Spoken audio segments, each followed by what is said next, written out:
inyong background sa inyong business kung paano saan nag-start, ang kinsagit kagihan ng business. Oo. 1997. Kasi pangalan gani nga shop? Faith and April May a la carte. Taro kay mo Store. store. Sorry. Kung sa kuan din ani kanang sinugdanan gid ibandi sa inyong business.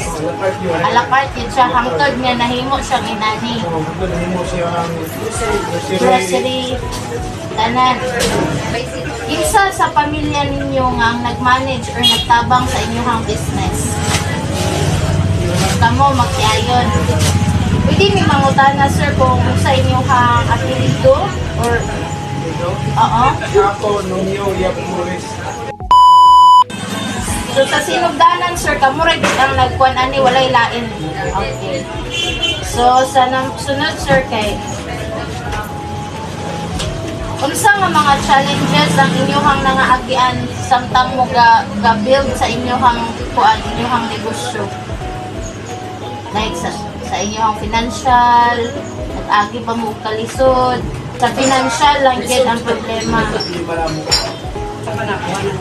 So, next sir is, unsa yung mga benepisyo nga nakuha ninyo samtang mo padagan sa inyong negosyo or unsa inyong mga nakuha bali like ani sir nga ikan mo sa a la carte naghimo ngayon ani unya pagkadugay inyong mga anak na ka-eskwela mo na siya.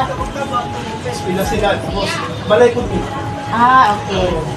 So nakapatukod mo balay Hindi ka na negosyo. Okay.